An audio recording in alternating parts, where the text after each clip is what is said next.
ഈ അർജൻറ്റീനയുടെ ഫുട്ബോൾ വിജയങ്ങളെ ഒരു കൂട്ടർ ആഘോഷിക്കുമ്പോൾ അതിനെ വളരെ മോശമാക്കി വിശകലനം ചെയ്യുന്ന അർജൻറ്റീന എന്ന രാജ്യത്തിൻ്റെ നിലപാടുകളോട് ചേർത്ത് വെച്ച് വിമർശിക്കുന്ന കുറേ പേരുണ്ട്.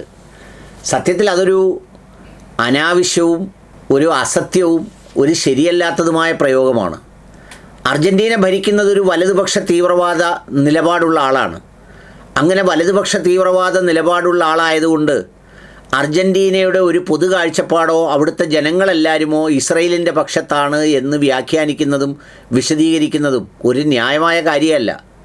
നമ്മുടെ രാജ്യത്തെ എത്രയോ നിലപാടുകളും ഈ രാജ്യത്തെ മനുഷ്യരുടെ നിലപാടും തമ്മിൽ വ്യത്യസ്തമായ നിലപാടുണ്ട്. അതുകൊണ്ട് ഇന്ത്യയുടെ ക്രിക്കറ്റ് താരങ്ങളെ അതിൻ്റെ അടിസ്ഥാനത്തിൽ വിലയിരുത്തുന്നത് കൊണ്ട് വല്ല കാര്യമുണ്ടോ?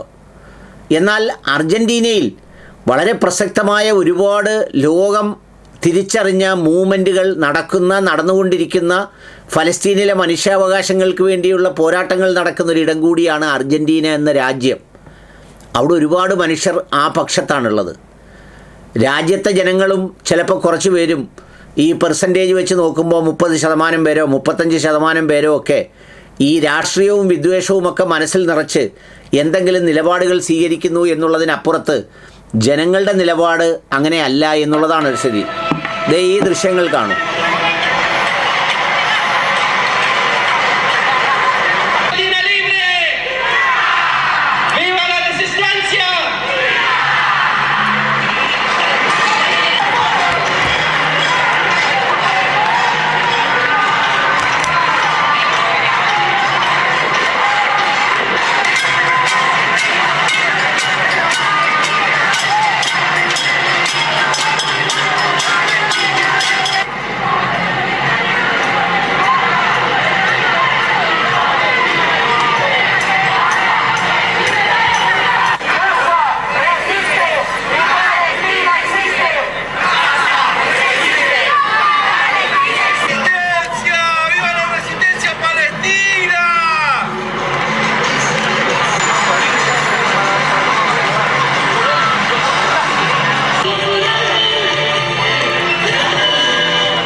ഇത് ഫലസ്തീനും ഗസയ്ക്കും വേണ്ടി അവിടെ നടന്ന പ്രതിഷേധ പ്രകടനങ്ങളുടെ ദൃശ്യങ്ങളാണ്.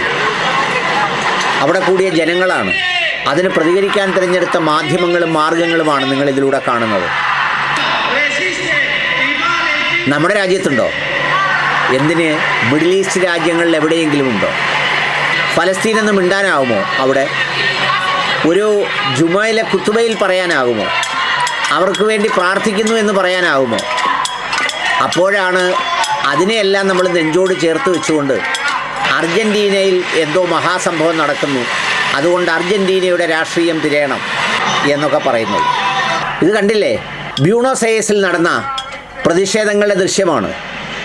നോക്കൂ, എന്തെല്ലാം ആവേശത്തോടെയും വികാരത്തോടെയുമാണ് ഈ ജനങ്ങൾ ഈ പ്രതിഷേധത്തിൽ പങ്കെടുക്കുന്നത്. അവർ ഗസയ്ക്ക് വേണ്ടിയും ഫലസ്തീന് വേണ്ടിയും മുദ്രാവാക്യം മുഴക്കുകയാണ്.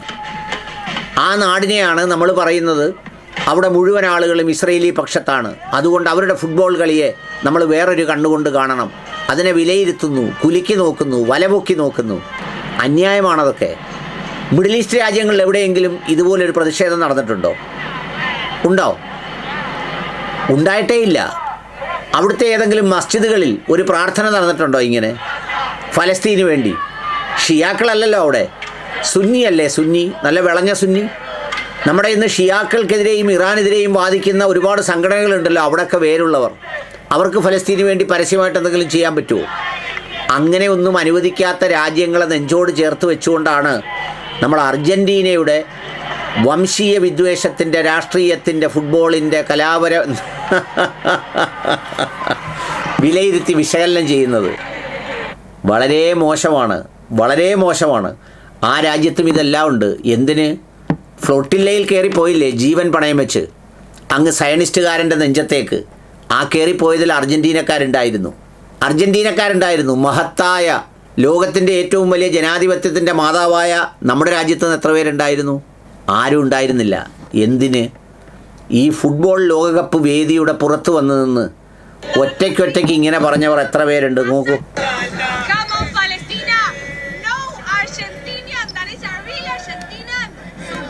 Israel. Don't believe our president that has been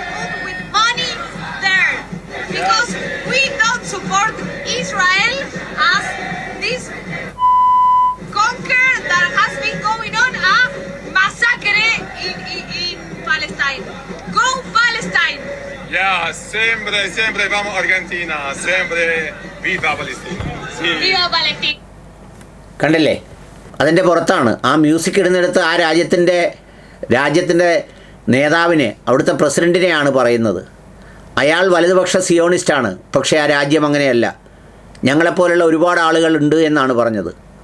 ഫലസ്തീൻ്റെ ന്യായങ്ങളെ പിന്തുണയ്ക്കുന്നവർ അവരാണ് തെരുവിലൂടെ ജാഥ നടത്തുന്നത് കാണുന്നത്. അതുകൊണ്ട് ദയവായി അർജൻറ്റീന ആയതുകൊണ്ട് അവർ ഇസ്രയേലാണ് എന്ന് പറയരുത്. ഇസ്രയേലിൽ പോലുമുണ്ട് നല്ല മനുഷ്യർ. അതുകൊണ്ട് രാജ്യങ്ങളെ, അവിടുത്തെ നയിക്കുന്നവരുടെ നിലപാടുകളെ നോക്കി രാജ്യങ്ങളെ വിലയിരുത്തിയാൽ നമ്മളെപ്പോലെയുള്ളവരുടെ ശബ്ദമൊക്കെ ഈ രാജ്യത്ത് എങ്ങനെ അവഗണിക്കപ്പെടുമെന്ന് ചേർത്ത് ചിന്തിക്കാവുന്നതേ ഉള്ളൂ.